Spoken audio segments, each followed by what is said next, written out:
It's time for the 49ers Rush podcast.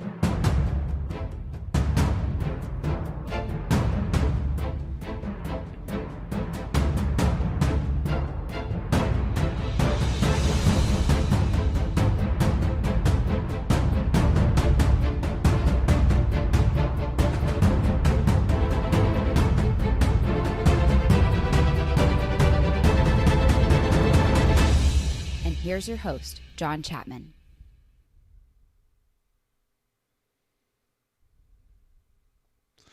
All right, 49ers fans, are you excited? It's weird, okay? The 49ers last undefeated team in the NFL. That happened compliments New England Patriots getting destroyed, not destroyed, but beat pretty badly, handedly by the Baltimore Ravens. And here's the thing.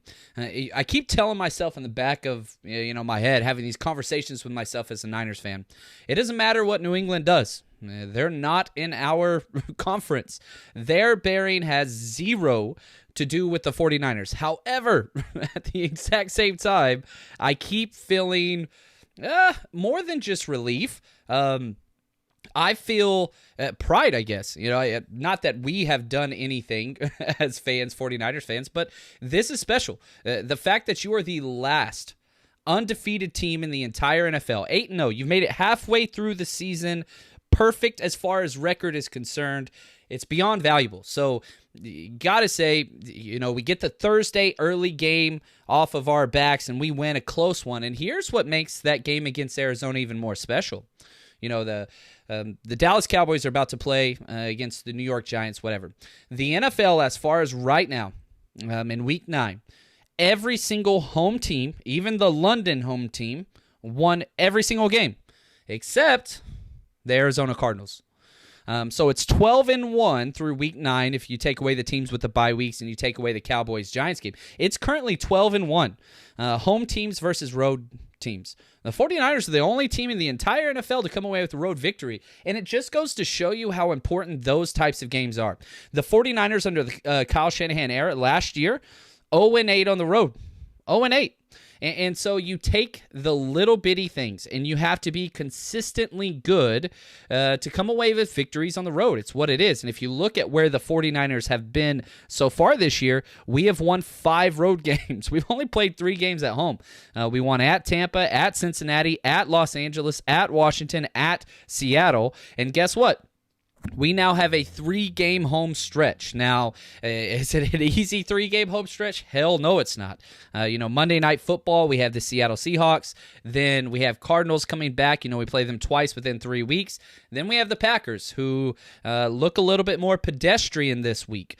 So it's definitely not an easy slate, but the fact that we have 3 home games in a row in the middle of the season is key, especially off this mini bye week. We've got 11 days between the Arizona game to Seattle Monday Night Football. So lots of stuff to be excited about. And again, there's a lot of metrics that are out now.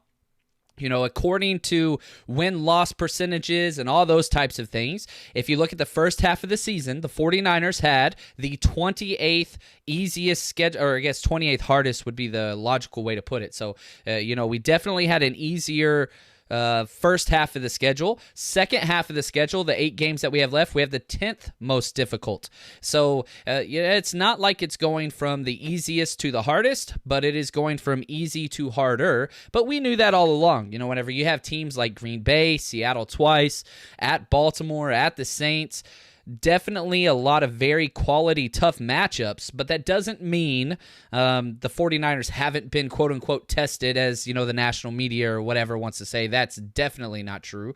That's not what's going on at all. What is going on is this team is good, and the team has beat pretty handedly almost every single team we played. We'd have 2 tough games that came down to the wire. There was the Pittsburgh Steelers game whenever we threw away 5 turnovers. And then there was this week against the Arizona Cardinals. And again, no turnovers in that game. Just the defense kind of struggled down the stretch, which is going to happen. And it's funny because we could talk about the defense struggling and all those things. Well, guess what? The NFL ranks have been updated since the New England Patriots gave up all those points and all those yards. Guess what? The 49ers defense is now first overall in the entire NFL in yards allowed. We're second in points allowed, which, that's probably the key metric in the NFL is points allowed and points scored. We are second and third in those respectively. We scored the third most. We've allowed the second least. So we are number one in the NFL whenever it comes to yards allowed on a defense. Number one for fewest first downs, passing attempts, and passing yards. So you keep looking at these metrics and why the 49ers are undefeated, 8-0 through this stretch, and it comes down to defense. The offense is wonderful. Don't want to take anything away from them, but this is a defensive football team, and it's a running football team.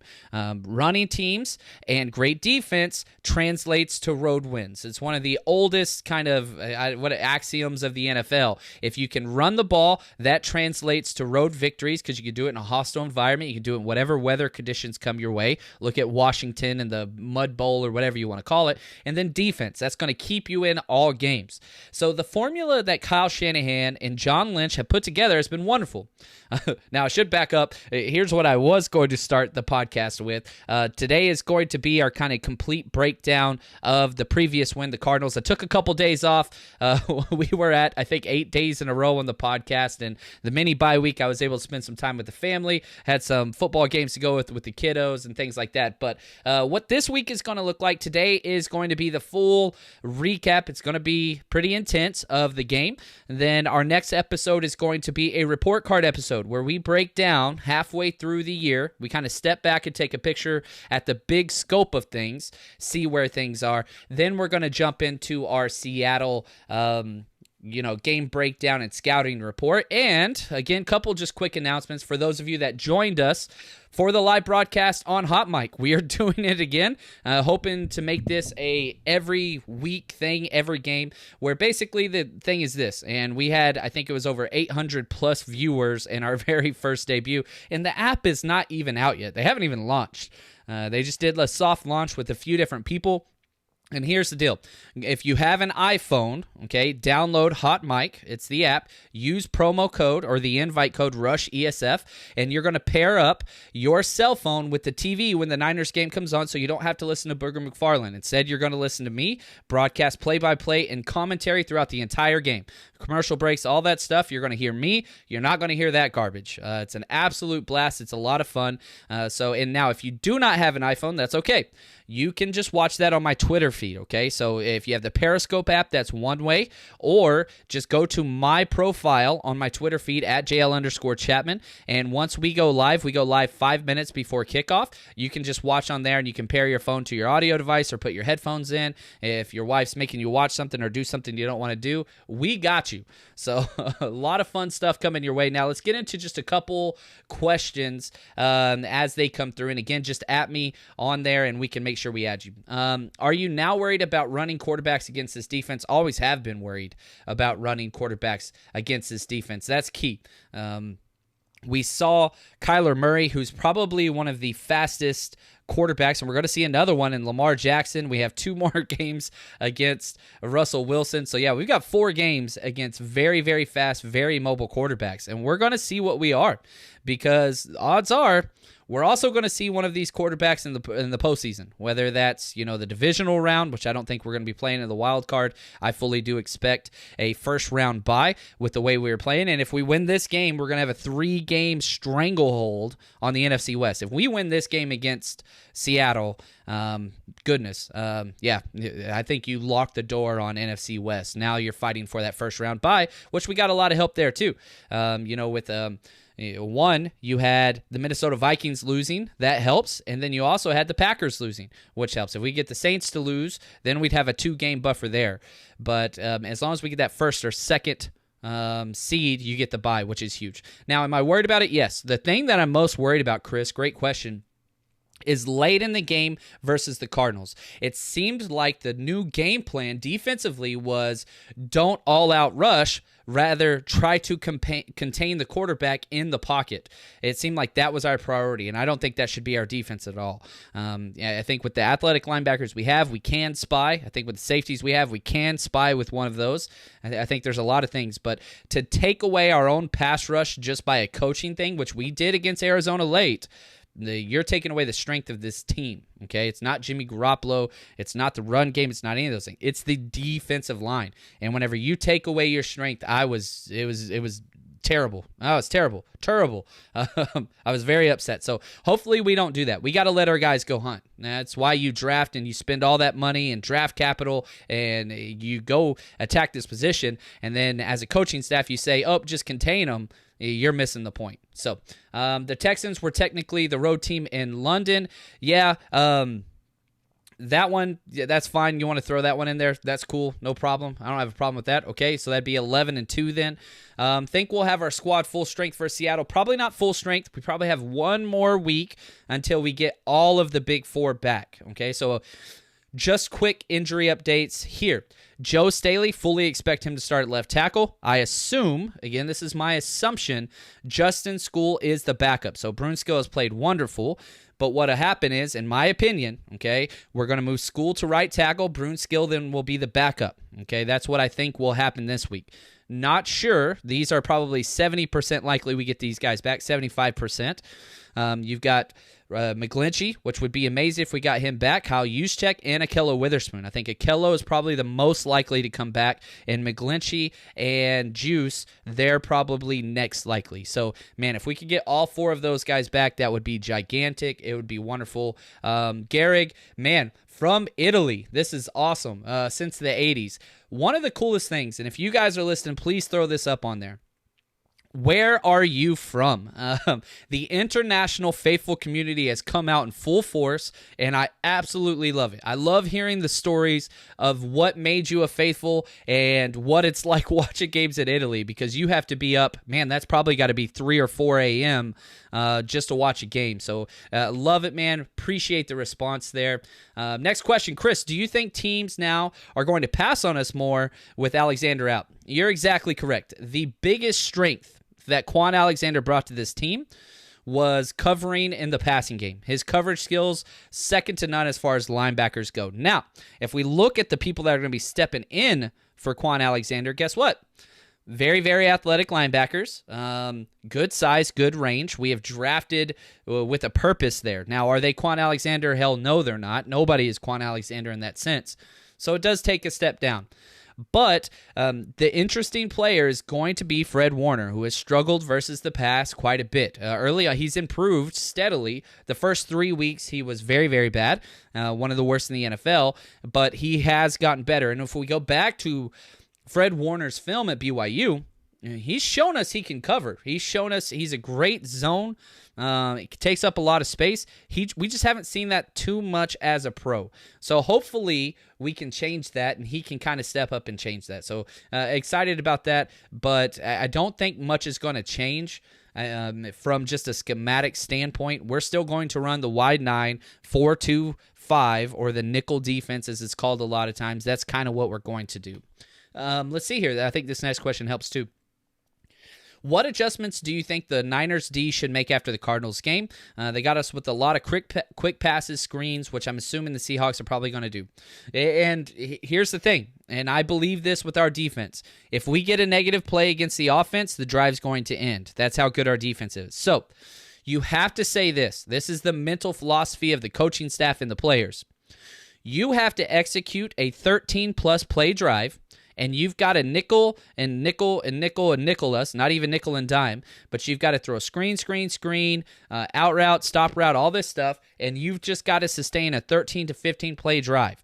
Now, can you do that once or twice a game? Yes, you probably can. But as soon as we get you with a sack, a penalty, or a forced fumble or interception, you're behind us now. And you're going to have to execute flawlessly, continually, to keep up with us. Because we're going to score our points, our offense is going to get theirs. So, and we've seen this a lot of times on the first drive. We keep everything in front of us, and if you want to run the ball 12 to 13 times in a row, you might get one of those touchdowns. That's fine. But can you do that to get 28 points against us? I don't think many teams in the NFL. If there's probably one team that can, it's freaking Russell Wilson. I can't stand the little man, but you got to give him props. He's got to be one of the top 2 for MVP. If I was just looking My top 4 for MVP in no particular order, but I think these are the 4. You've got Deshaun Watson and you've got Russell Wilson, which is a quarterback freaking award. I wish it wasn't. Then Christian McCaffrey, and then you've got to put George Kittle in there. He's got to be included in that mix. Those 4 are head and shoulders the most valuable players on their team, the most valuable players across their positions, and then winning football teams. You look at those 4 things. George Kittle is irreplaceable. He went out in the fourth quarter. He battled through a lot, but Kittle needs to be mentioned in that. Again, Pro Football Focus, highest ranked player still across all formats, and is just so great. He is absolutely great.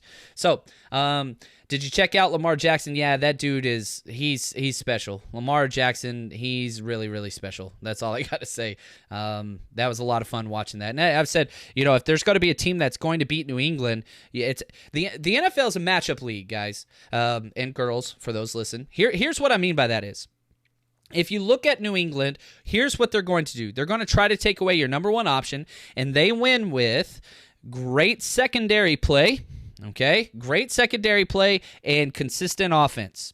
So if you're going to beat that, guess what you have to do? You have to run the football. You have to run the football and force a few interceptions or turnovers or something like that. And they got both. Edelman fumbled. They got the interception with Earl Thomas late, and they just ran the ball. If you try to throw the ball against New England, you're idiotic. Just like if you try to do a slow developing passing game against the 49ers, you're going to be destroyed. So it's a matchup thing. And again, just to stay with that, the Cleveland Browns, who are one of the worst teams in football, poorly coached teams by far, awful offensive line, they were able to destroy the Baltimore Ravens. Now, why could they do that? Because it's a matchup league.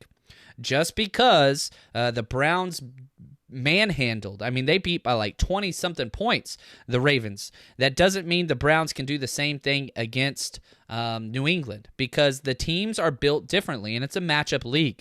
And so once you figure out how these teams can exploit each other's weaknesses with good coaching or bad coaching, great things can happen or bad things can happen. Luckily for the 49ers, we have one of the most schematic coaches in the NFL that can move things and manipulate things into his own benefit and for his team's benefit.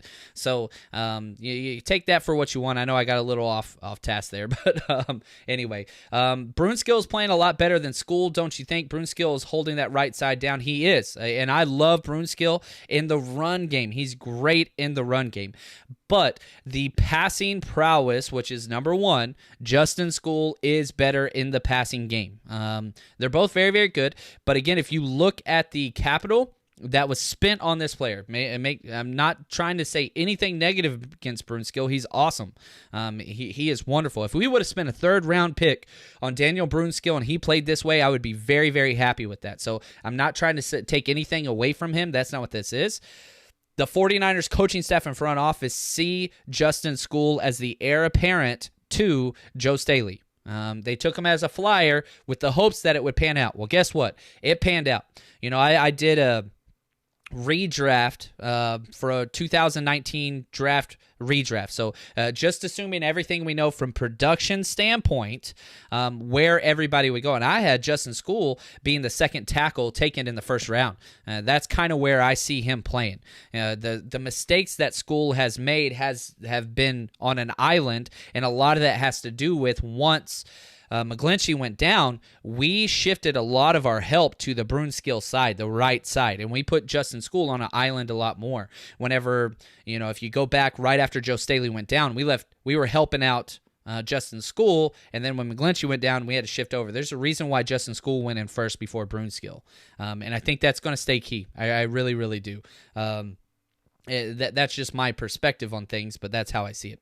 All right, let's jump over real quick. Let's talk top 5 and bottom 5 plays against the Arizona Cardinals. We're going to do offense and defense. This is going to be a relatively quick. We're not going to jump in as in-depth as always because, one, it's been several days. We took a couple days off. The game was on Thursday. We're at Monday recording this, but let's go ahead and jump into this, all right? Top 5 players, no surprise at the top. George Kittle, 91.1, number 1 rated player across the entire NFL. Jimmy Garoppolo, number 2, his best game as a pro, 300-plus yards, 4 touchdowns, just third down machine. Special. Laken Tomlinson, number 3. What's up, Laken? He had a great game.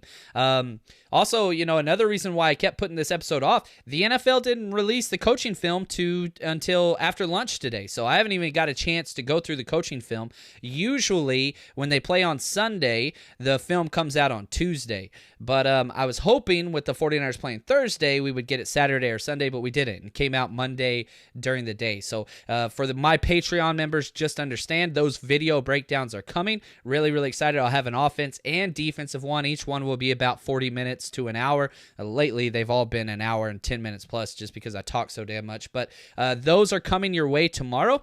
So if you are my Patreon member, just want to say thank you for all your support. All of that goes back to the podcast.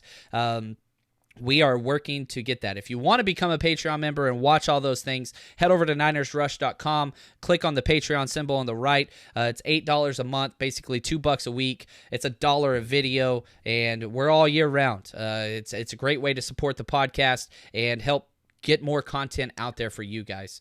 Staying with this, Emmanuel Sanders, Mr. Third Down Machine. The guy is just incredible in such a short amount of time. Really excited to see what he is going to do against the Seahawks because he was made to destroy that type of defense. He was 4th with a 77.7. And Mike Person, what's up, man? Our guards getting some great play. Now let's go to the other side. Yikes. The negative plays. Levine Toilolo only got 19 snaps, but he ended with a 39 grade. Western Richburg, our center, which is interesting because both guards beside him played great. Western Richburg in the middle, not so much. He did get a penalty, which hurt, but a 30 grade pass blocking. That was kind of the key thing. He was getting pressure up front, and he was not being able to anchor that at all. Roz Dwelly, he ended as the 3rd lowest player, but here's the deal, and this is another thing with Pro Football Focus, okay? I could say he's the 3rd worst or lowest rated player. Everybody rated positively. Everybody did. So, in the passing game, Roz Dwelly had a 74.8 grade in pass blocking, and then in the run block, 58.2. So overall, he finished with a 54 because there's some other metrics that goes in there, special teams, but he played 49 snaps.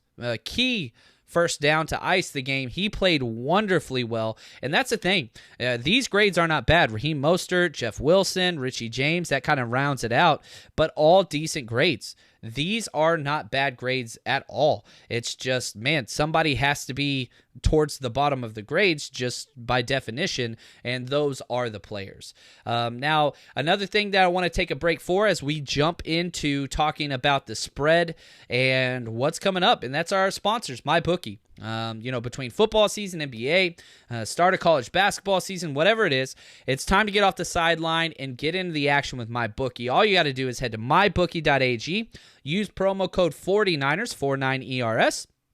What they're going to do, they're going to match 50% of your deposit for free. So if you put $100 in, they're going to match it for $50. So they're going to jump that up, and it's so easy. Head to mybookie.ag today, use promo code 49ers, and they're going to match that. You play, you win, you get paid. Simple. And guess what, guys? Here is the spread. Everybody keeps talking about, man, when is the national media going to respect the 49ers and what they put out there? Well, guess what? 49ers are -6 at home versus the Seattle Seahawks on Monday Night Football. We're getting the respect we deserve. This is a rather large spread for sure. -6. So again, I've said this several times, but I want to stay with this.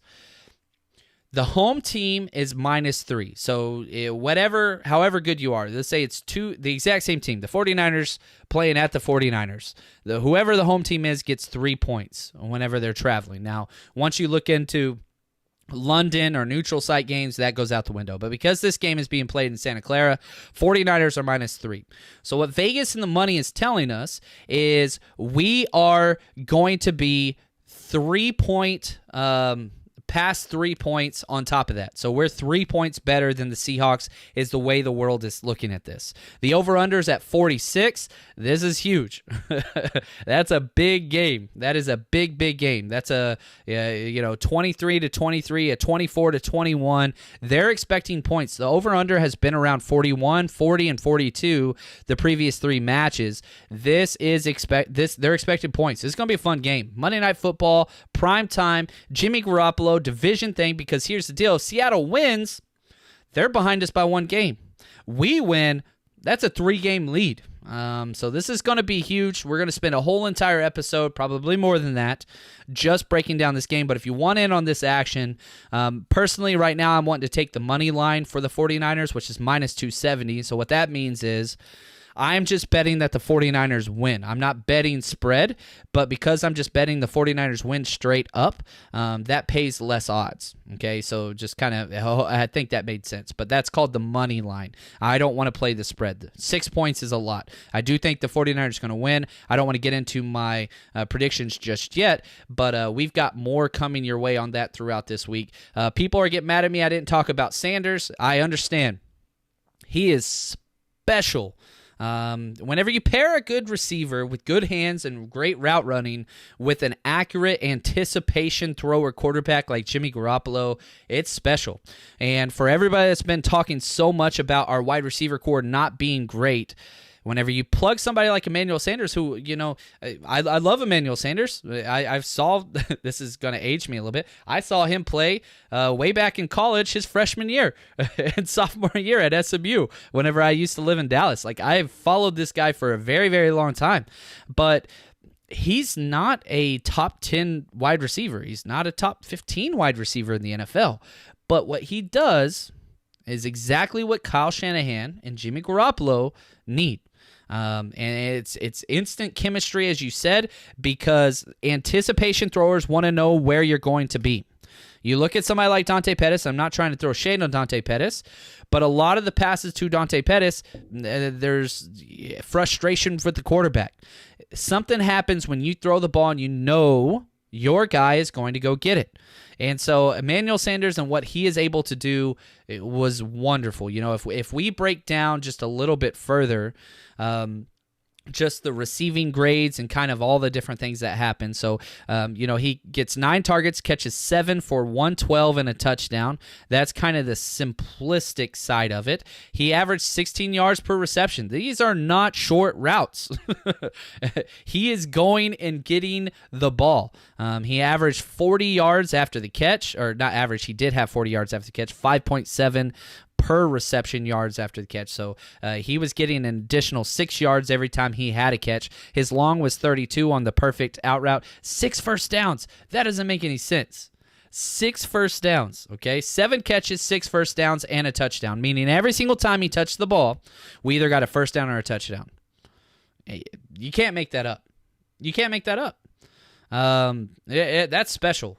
Fidel, great question right here. Do you think Goodwin will play on Monday? Right now, it's probably not looking like it unless there's an injury to another position.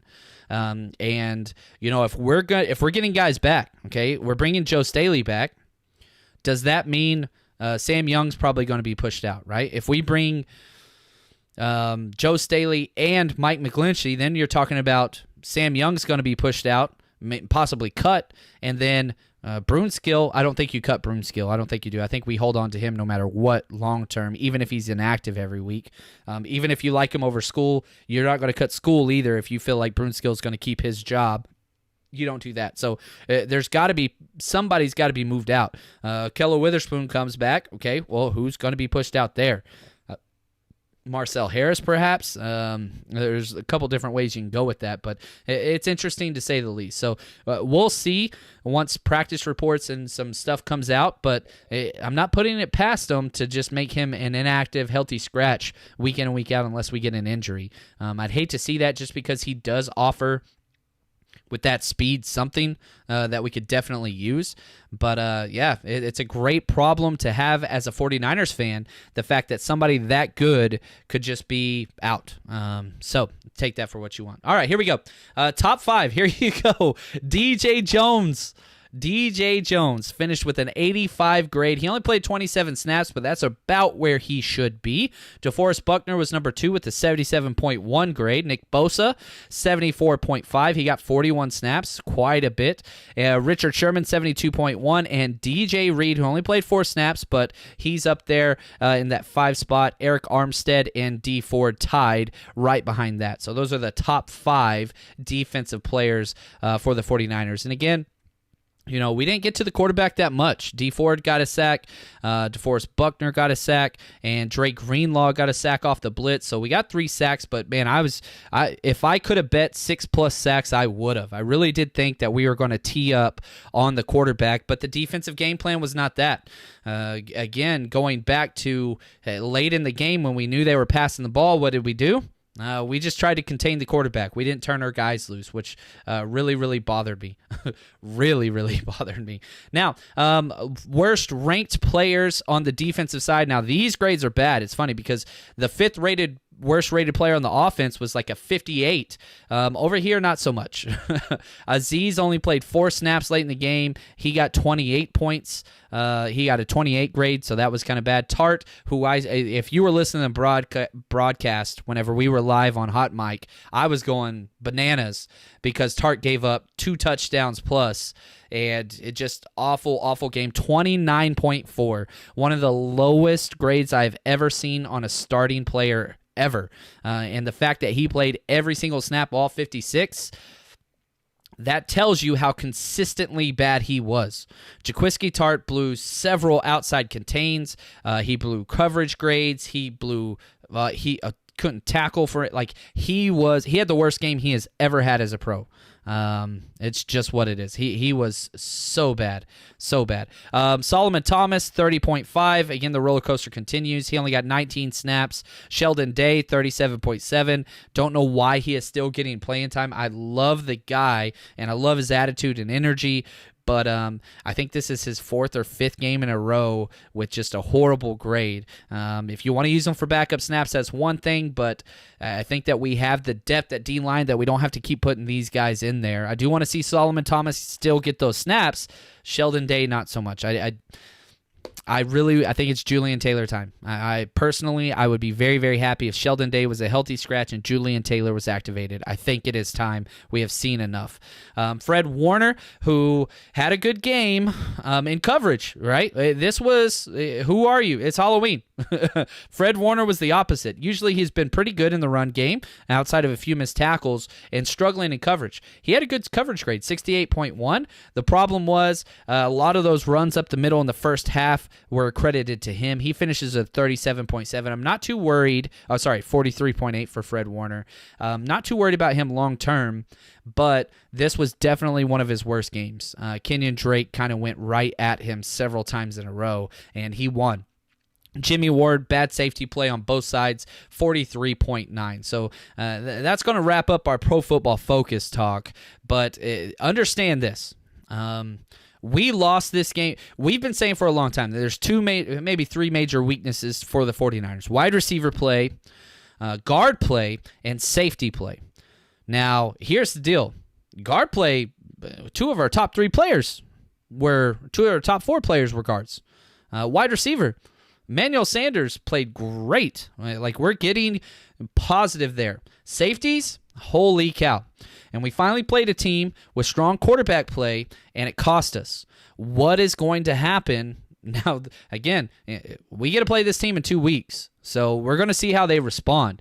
But Jaquiski Tart, sorry. I know I mispronounce names. That's kind of my thing. But Tart, as a teacher, I can't help it. So we go through training to learn how to mispronounce names. I can't help it. So, as a joke. Tart's got to change something. He's got to change something. If he plays this bad again against a quality team, they're just going to torch us. And I can tell you right now, Seattle, if I'm a Seattle coach or player and I'm watching the Arizona game, I am just saying, holy cow, we are running outside toss, outside stretch, outside zone to this guy anytime he's in the box because he cannot contain. He's not disciplined. Very, very talented, but again, not disciplined. Now, John, we should be able to put 30-plus points on the C Toots. I like that. I agree with you, Alan, 100%. And I'm jumping ahead a little bit right now. The game against the Seattle Seahawks comes down to one thing and one thing only, and it's Russell Wilson. Is our defense going to play our defense and make him annoyed and make him look human? We win this game. Not worried about our offense at all. We are going to score points. Now, they have the best middle linebacker in the NFL, and I do think he is the best. I would put him over Kuechly. He had one missed tackle all of last year, which is just doesn't make sense. He is great. Wagner's amazing. But I don't care about their defense because it's not that talented. They do have Jadeveon Clowney. Outside of that, there's really not that much. They got a couple decent corners and some D linemen, but it's not a special defense. We can score points on them. I do expect us to get over 21 points guaranteed. But the question comes down to, let me say it this way. If the San Francisco-Arizona game was the exact same thing against Russell Wilson, and they have that chance at the end, the 49ers lose that game, especially if we play that way. The strength of this team is our defensive line. We drafted all those damn first rounds. We got 5. We got 5 first-round defensive linemen. If you don't let them go after Russell Wilson, then we're gonna lose that game. I do believe that. This is the one key thing. Can you frustrate Russell Wilson? Can you get sacks? Can you get quarterback hits? Can you end drives that way? Because once it comes down to the end, as we keep seeing over and over and over again, the defense for the Seattle Seahawks, they let everybody be involved in the game because they're just not a good defense. And Seattle doesn't even care. They're just saying, so what? As long as we get the ball last, we win the game because of the quarterback. And so if we can negate that type of quarterback play, that's when special things happen. And I don't think we're too far from that. I really, really don't. So this is going to be fun. All eyes on us. Everybody wants respect from the national media. What do you got to do? You got to go take it. Last remaining unbeaten in the NFL, and you're going to hear that phrase time and time and time and time again from all the pundits now. So, I saw Fred Sr. had a great quote on here that said, we're no longer the hunters. We are the hunted. Targets on our back. We're getting everybody's best game from here on out. So all those, blowing teams out 30-3 or 13 or whatever, that stuff doesn't happen anymore because we're circled. Everybody circles us on their thing. Boom, 49ers. We got a big one this week. You don't have to, if you're a coach, you don't have to try to get your players hype anymore against the 49ers because everybody sees it and they say, man, that's the best team. They have the best record. We better play our A game. That happens psychologically. Players might not say it, but they don't have to say it because it speaks for itself. And so Seattle, again, they're being told, oh, this is Rams division, Rams division, Rams division. Now, 49ers division, 49ers division, 49. They don't like that, and they've got to fight against it. They've won a Super Bowl. They have a lot of different they've won a Super Bowl, mind you, just one from start to finish ever. Just one. Just one. Just want to report that. Just one. Not like all the ones we have up there, the 49ers. And that's key. They don't like being where they are. So if they don't like that, guess what? You go on the road, and you put the 49ers in their place. That's their mindset. We're going to get the best game that the Seattle Seahawks have to give, and they are a very, very good football team. But the 49ers are as well, and I fully expect the 49ers to handle business, but it's going to be a fun game. I'm not sure it's going to be a 6-point game, but it would be awesome if it was that or more on our side. So we've got a lot of stuff. Again, just want to say thanks for all the support, guys, and again, if you're my Patreon member, that video breakdown is coming tomorrow. The first of 2 will be there tomorrow. We'll have another episode very, very soon, just with the report card.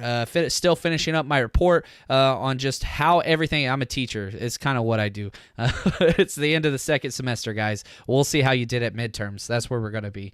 So we got that coming, then our scouting report, and then Monday Night Football. And again, if you have not downloaded Hot Mic yet and you want to listen to the broadcast, just download the Hot Mic app on your iPhone. promo code RUSHESF, no spaces, RUSHESF. And if not, if you do have an Android, that's okay. You can watch on my Twitter feed and turn it up from there, but it's just got a little bit more delay. Not a big deal, but the app is definitely much more. The other Android stuff's coming. We are still working on all that stuff, but that's going to do it for us tonight. Hope all is well, and as always, stay strong, faithful.